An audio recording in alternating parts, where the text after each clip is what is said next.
afternoon, students, faculty, and staff of Eisenhower. Today we're here to bring you a special episode of the W-IKE news show. As you're all aware, the school and community are going through a challenging time with the recent and tragic loss of our student Marcus Matson. Our school counselors are here to provide extra support and guidance with a special segment of our Mental Health Minute. So, what are the stages of grief? Stages of grief are denial. Denial is this can't be happening. Anger, why is this happening to me? Why did this happen? Bargaining, and that's where you may say, I will do anything to change this, or if I only would have done this, something different would have happened. Depression, you might have thoughts of what's the point of going on after this loss, everything's hopeless. Acceptance is another stage, and acceptance is when you say it's going to be okay. And the key to the stages of grief is you can cycle through those in any order, at any time, at any rate. You can get stuck in a stage.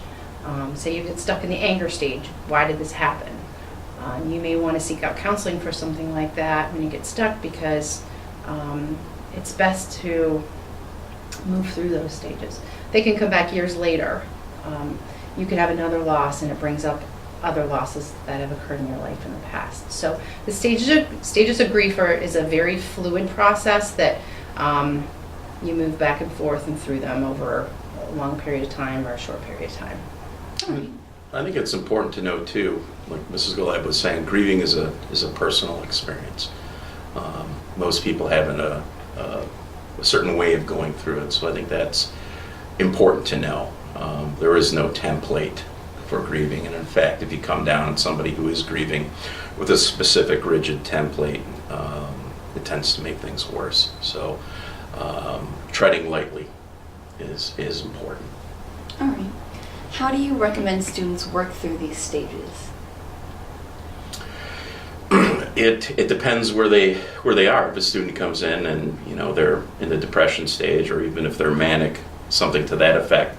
If something is not right, if something is not typical or routine, after you know a student, you're going to want to bring them in and talk with them and kind of figure out where they may be on this continuum, and then help them process it. Realization of the grieving process can really help. And also the fact that they're not the only ones grieving is also important. So, yes. What are some of the different ways people grieve? One thing to remember again is that grief does not follow a schedule. Okay, so you're going to have lots of different personal ways that you're going to grieve. A lot of times people want to talk about the person who died, reflect on memories.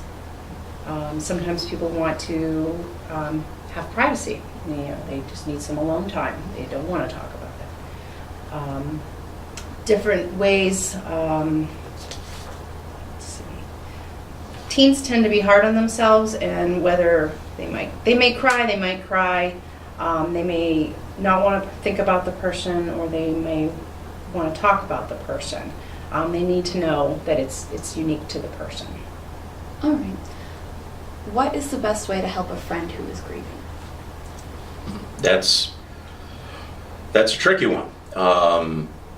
Because, like I was saying before, it's an individual process. Some people might want hugs. They may want that sort of, I wouldn't call it intrusive, but that direct intervention. Sometimes people just need somebody to walk with them through the process. Like, hey, I'm here. Can go a long ways. Just knowing that they're there for help can support a person as they're going through the grieving process. You want to listen without judging, interpreting, advising, or evaluating. You don't want to place judgment on what they're saying. You just need to let them express themselves and allow for questions. There's no right or wrong questions. Absolutely. And, it comes back to coping strategies. The kids, you guys are, just starting out. Life is going to lump you up a little bit, and that's just the way it goes. And you become familiar with strategies that work for you as an individual, going through grief or going through a stressful time. You guys all know me, and I use humor to get through it. And I find that works best for me. It keeps me on top of my game. Somebody might like going for a run. Somebody might like hugs. things of that nature. So it's a mixed bag. All right. What resources are available here at Eisenhower to aid students who are currently going through a tough loss? The district has brought in extra counseling. District counselors, we have Mr. Maynard and Mrs. McNatt who will be available. Mr. Demarest and myself are available. Students can also sign up for what's called a student assistance program, and they can meet with a outside counselor who may be able to get you linked up with other counseling services or other programs that are available in the community that you could benefit from. We also have hospice, which will come in and do direct grief counseling with you. And remember, you don't have to just be grieving over the loss of Marcus. It could be something that occurred in your life in the past, and this event is really making it difficult for you. You can utilize the hospice services or our counseling services. With hospice or student assistance, the SAP, you need to sign a release form, and Mr. Demarest and I have those forms available. We have all the information. Yep. And approaching students, for formal counseling and services that are in the community. Again, it's a delicate process. You don't want to come on too strong, but you do want to relay the information that it is there for them, and they can access it. And then you just keep an eye on the kids, and then you identify ones that may need that direct approach. Like, hey, this has gone on long enough. Let's sit down and talk. What are the signs that someone may need help? I would say a change of routine.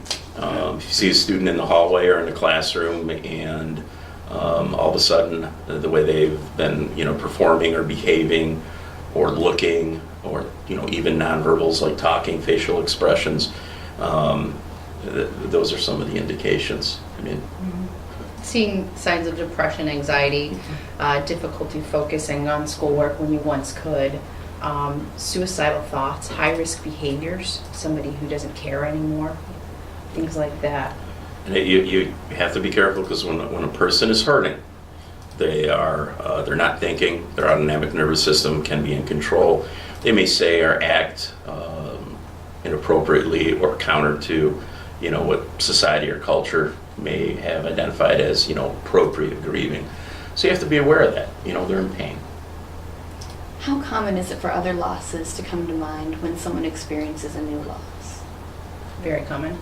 Something to be aware of. Definitely. Mm-hmm. You can sometimes, as I'm talking with students, I like to use the the example of a train. And when a train has a big load and it's going along, and it can't stop immediately. It keeps on moving. When it applies the brakes, and that I use that example to say those are emotions. That's the way emotions can work. You're trying to stop. You're trying to calm yourself, but something you're carrying something. Let's take a look at it. So, what support is there for teachers struggling with the loss of a student? Again, we have district counselors available. Mr. Demarest and I are available. We definitely would do that, and we have done that in this situation. So we encourage teachers to come talk with us. We have an employee assistance program here in the district that teachers can go and talk to an outside counselor. I think that's through Deerfield Behavioral Health. And we also have we would make the I don't know if we have substitutes in the building, but I just know that our extra counselor, Mr. Maynard, Mr. Demarest, and I could cover a class, and I know our administration would do everything in their power to cover a class if teachers needed the support. Do you have any additional advice for faculty and students during this difficult time? Breathe. Be aware of your emotions.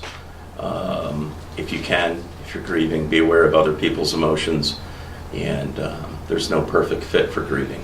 So I think acknowledging that there is grief going on is a first step. So just be aware of your friends and the people who might not be your friends, because they're still, we're all connected. So just be aware. Try to focus. I would stress that healthy habits are important at this time. Things like making sure you get enough sleep. because this is a stressful event. It may not even be stressful for you, but being around people all day who are grieving you can absorb some of that. So get your sleep, eat healthy. One of the things I want to share is how to identify people who might be at higher risk for emotional distress out of something like an event like this. Students who are close to the friends of the deceased. Okay, we want to be aware of them. Students who shared a class with the deceased. Students who shared extracurricular activities with the deceased. Students who shared similar characteristics of the deceased, identified with them in some way.